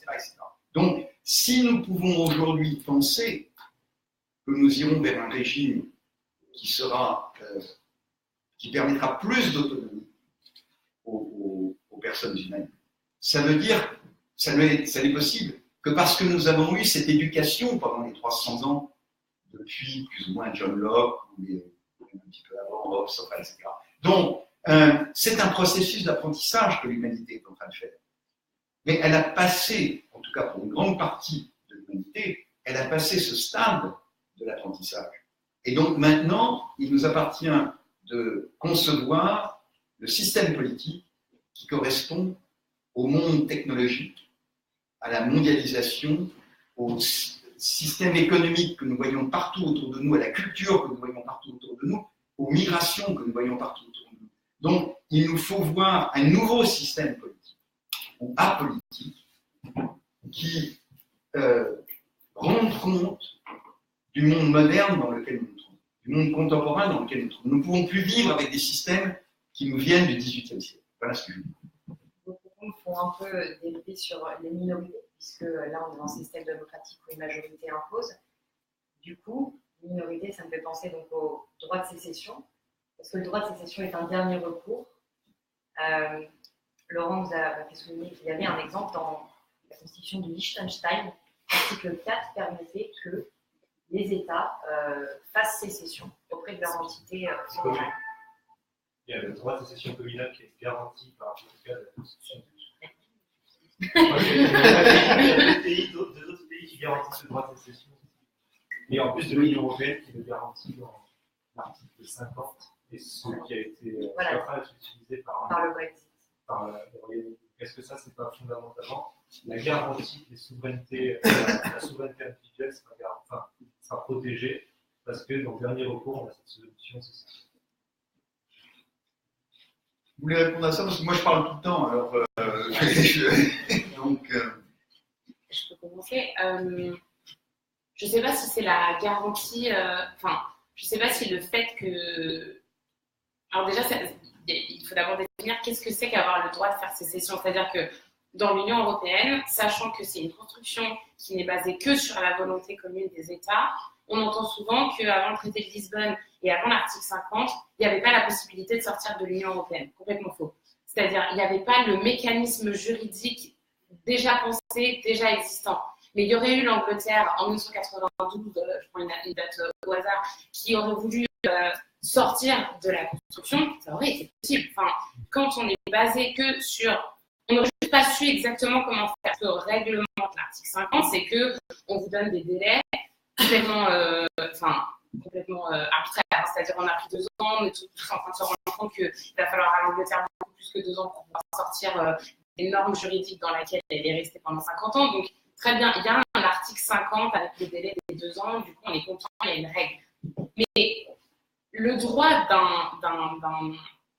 d'un État fédéré, d'un groupe de population, d'un territoire de faire sécession, enfin, il existe au-delà du fait que ça lui soit reconnu ou pas. De toute façon, dans un système, et c'est pour ça que je ne suis pas d'accord sur le fait que la démocratie, c'est le pire système qu'on puisse avoir, mais dans un système démocratique, on ne peut pas forcer une partie du territoire qui a décidé et dans laquelle ça a été c'est très clair et démocratiquement décidé qui ne veut plus faire partie de l'ensemble, de continuer de lui imposer parce qu'on a décidé que vous deviez continuer de faire partie de l'ensemble. Ça crée des crises politiques, notamment en Europe de l'Est, qu'on a connues la problématique qui va se poser, c'est quelle reconnaissance par rapport aux autres États.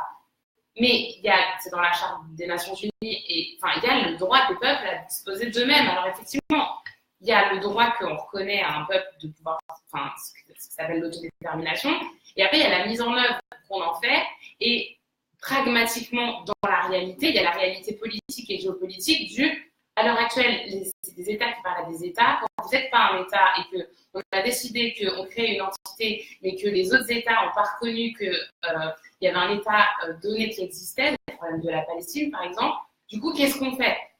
Mais le droit de ce morceau de territoire à se considérer comme un État, que ce soit inscrit dans un traité, un texte, une constitution, ce que vous voulez, ou pas, il existe. La problématique ensuite, elle va être dans comment on réagit et comment réagissent les autres acteurs sur la scène politique qui, heureusement ou malheureusement, sont d'autres États. La structure. Je sais pas si bien Si, Laurent.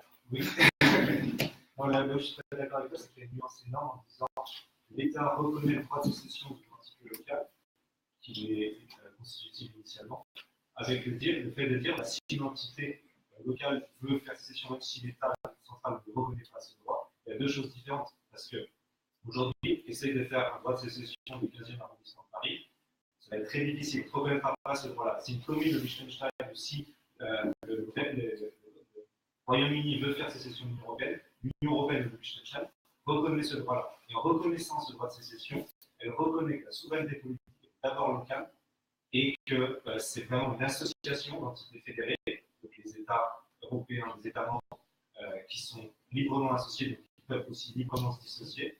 Et au Liechtenstein, c'est une association de communes, alors que la France, c'est complètement différent. C'est vraiment la République une et indivisible, les justifications que vous voulez.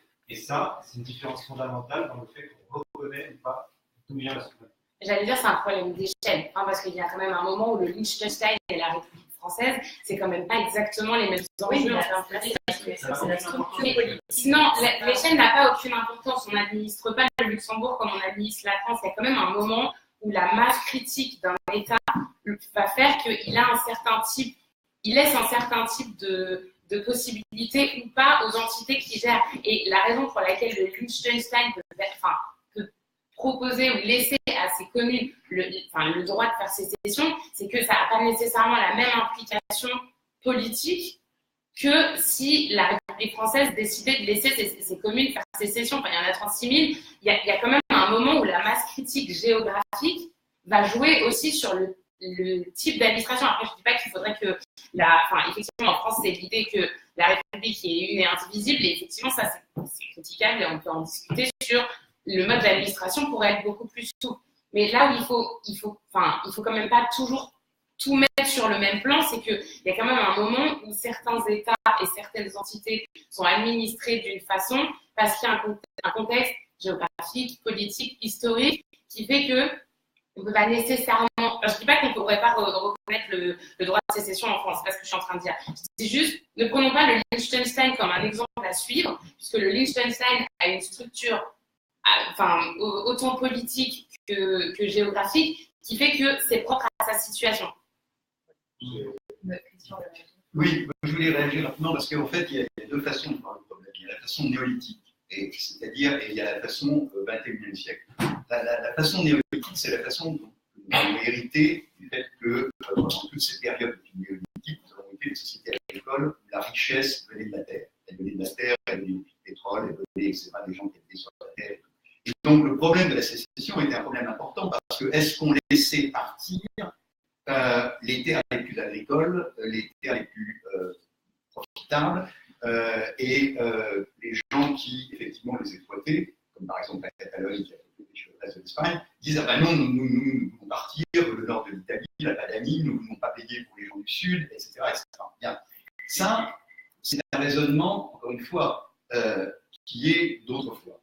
Et la difficulté de ça, moi je trouverais ça, c'est qu'en fait, encore une fois, c'est une majorité qui va décider de se séparer et qui va vouloir imposer à la minorité qui est à l'intérieur de cette circonscription de son indépendance, qui va imposer de nouvelles règles de vie.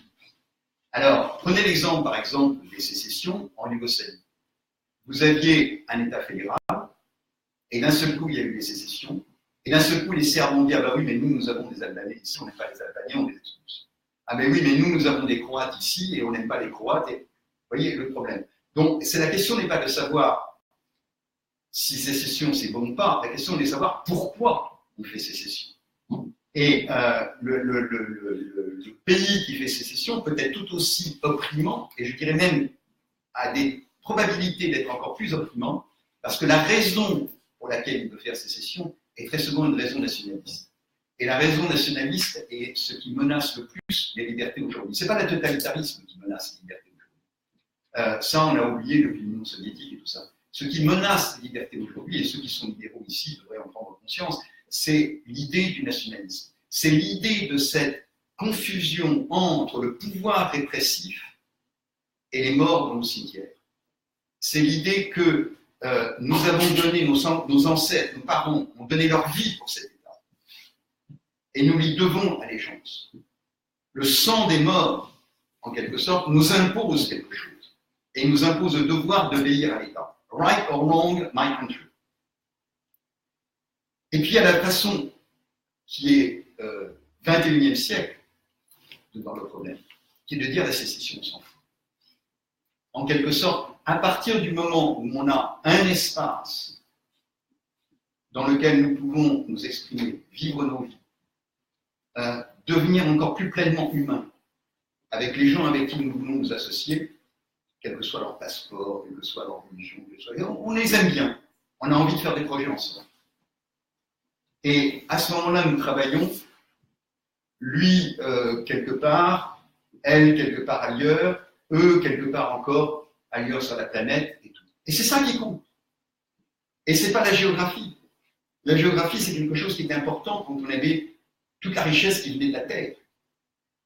Mais la Terre aujourd'hui compte de moins en moins. Les Chinois l'ont parfaitement compris déjà il y a 20 ans, quand ils ont dit si on peut envahir Hong Kong demain. On peut envahir Hong Kong demain, c'est pas l'Angleterre qui va nous en empêcher. Mais qu'est-ce qu'on va prendre? Des bureaux. Ce qui fait la richesse de Hong Kong, ce n'est pas les bureaux, ce sont les gens qui y sont. Et si les gens qui y sont n'ont pas envie de travailler avec nous, n'ont pas envie d'être créatifs avec nous, Hong Kong va être simplement une pile de ciment. Et le fait qu'ils aient eu cette intelligence de dire on va prendre Hong Kong et on va donner une sorte d'autonomie à Hong Kong qui va s'autogérer, etc., etc. Et Hong Kong est aujourd'hui beaucoup plus prospère que le reste de la Chine. Et le reste de la Chine qui a découvert cette idée, en fait, qu'il fallait laisser les gens devenir créatifs, est en train de devenir un pays assez riche. Est-ce qu'on a une question finale pour la salle? Ouais. Bon, c'est juste sur la Catalogne, une petite précision. Du coup, il vous demande quand même un nouveau contrat. C'est vrai qu'il y a cet aspect nationalisme, mais il vous demande un nouveau contrat. Est-ce que vous acceptez la période transitoire, même si c'est une démocratie de gauche, parce que c'est ça l'inspiration du mouvement indépendantisme, pour atteindre le nouveau modèle du XXIe siècle? Est-ce qu'on n'a pas besoin de cette période transitoire? Sinon, c'est le statu quo et rien ne bouge chez l'Espagne, et voilà, le contrat ne change pas, rien ne bouge. Est-ce qu'on ne peut pas accepter de la transition, qu'elle soit à gauche ou autre chose? Oui, c'est-à-dire, en fait, il y a quelque chose qui bouge, c'est que toutes les entreprises quittent la Catalogne. Donc, précisément parce que le gouvernement catalan, tel qu'il se présente aujourd'hui, il changera peut-être demain, mais tel qu'il se présente aujourd'hui, est un gouvernement qui paraît peu amicale envers ceux qui créent de la richesse, ceux qui créent de la richesse ont décidé de s'établir ailleurs. Donc, c'est ce qui se passe avec les gouvernements, c'est-à-dire qu'il y a deux façons. Il y a la façon de voter pour eux, et puis il y a la façon de ne pas voter pour eux et de s'exclure. Et ce que font les gens, enfin en tout cas les business de Catalogne, c'est qu'ils s'excluent, ils vont ailleurs. En fait, une remarque, pour revenir à l'Union européenne, il y a un pays qui est très intéressant, qui est l'Estonie, qui fait ce qu'on appelle la e-residency, la résidence estonienne. Chacun peut la prendre, c'est ouvert à n'importe qui dans le monde. Et je pense que là, c'est vraiment l'état du XXIe siècle et le droit de sécession pris au principe de sécession individuelle. C'est-à-dire que moi, je peux dire, maintenant, je préfère cet état estonien, je prends sa résidence, je vais créer une entreprise dans 30 secondes là-bas. Et c'est cet état-là, avec son système de sécurité sociale éventuellement, auquel je fais confiance. Et je pense que, d'ailleurs, le président de l'Estonie avait fait une tribune très récemment, je ne sais plus quel média, où il disait justement qu'il faut qu'on abandonne toute cette vision néolithique de l'État. Et il avait ce discours beaucoup moins territorialisé. Alors, c'est une femme, mais c'est dans le télégraphe. Femme présidente. Ah, c'est président. Ok. Mais c'est payant. Je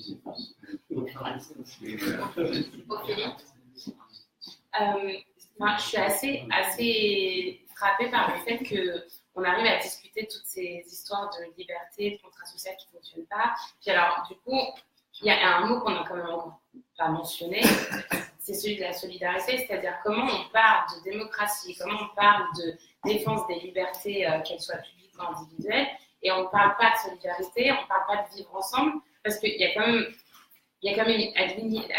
au départ du contrat social, c'est quand même l'idée justement du vivre ensemble, c'est quand même l'idée, justement, Laurent, tu mentionnes le fait que tu peux décider d'aller en Estonie, enfin de décider que ta résidence est en Estonie, et du coup, au niveau de la sécurité sociale, on dépend de l'Estonie. Il y a quand même une limite. Non, mais il y a quand même une limite que je vois à ça, même intellectuelle, je veux dire. C'est-à-dire, à un moment, on fait partie d'un ensemble. Et là où je le rejoins, Michel, c'est que sur l'idée de territorialité, effectivement, on arrive au bout du modèle territorial quand on vit dans un autre État membre que le sien. On a déjà notre histoire personnelle et familiale qui fait qu'on a des identités qui s'empilent, et on a encore les identités qui s'empilent qu'on crée de par les voyages qu'on fait, les gens qu'on fréquente et avec qui on noue des liens. Donc là-dessus, je suis d'accord. Là où je tends à être relativement en désaccord, c'est que ce lien à la géographie, il doit être repensé. Il doit être modifié. Le lien à la démocratie, il doit être repensé. On peut effectivement pas continuer de voter et continuer d'avoir des systèmes électoraux qui datent d'il y a plusieurs dizaines, voire plusieurs centaines d'années. Mais il y a quand même, à l'initiative de l'idée de démocratie, qui est quand même comment on gère le vivre ensemble, comment on gère les communautés qui vivent dans cet ensemble, et comment on réglemente les échanges entre les gens, parce que ça va te dire, moi j'ai une entreprise, j'ai de l'argent, du coup la manière dont j'investis mon argent, ça fait dépendre un certain nombre de choses, et du coup le marché s'agrège autour de la décision que je peux prendre par rapport à mon argent et à ma propriété. Mais il y a quand même des gens qui ne vont pas avoir cette propriété, et qui sont quand même une masse non négligeable de gens que du coup, dont j'ai l'impression que dans le discours libéral ouvert au public, on va dire, puisque je ne suis pas spécialiste de la question, mais il y a quand même cette idée de qu'est-ce qu'on fait de tout ce reste des gens qui ne pensent pas liberté d'entreprendre, ne pensent pas investissement, ne pensent pas propriété et respect de mes limites, de mes biens. Et du coup, je pense que ce qui manque, quand on pense qu'on peut se passer complètement d'un échelon étatique, c'est l'idée de solidarité. Mais en fait, vous l'avez décrit très bien quand vous avez parlé au Luxembourg des liens qui se créent avec la région rhénane, avec l'Alsace, etc. C'est-à-dire transfrontaliers, c'est-à-dire qui se passent totalement des États, ou qui du moins, quand ils n'arrivent pas à s'en passer, aimeraient bien s'en passer. Par conséquent, les liens entre les êtres humains, ils ne se font pas, et de moins en moins géographiquement, ils se font parce qu'on se connaît, parce que, etc. Mais je pense que, justement, un des problèmes que nous avons eu, que la démocratie a créé, c'est qu'elle a voulu imposer une solidarité entre gens qui avaient les mêmes passeports. le même passeport. Et elle a oublié le fait qu'il y a des gens qui ont peut-être plus besoin de notre solidarité et qui n'ont pas notre passeport. Et je raconte souvent cette anecdote parce que ça a été vraiment pour moi un moment qui m'a ouvert les yeux. J'étais dans un avion et il y avait un type à côté de moi qui était assis et qui commence à me parler. Je déteste ça, mais j'aime bien regarder mon truc. Il commence à me parler et tout. Et ensuite il me dit, on était les seuls Français, et il me dit qu'il est inspecteur des impôts.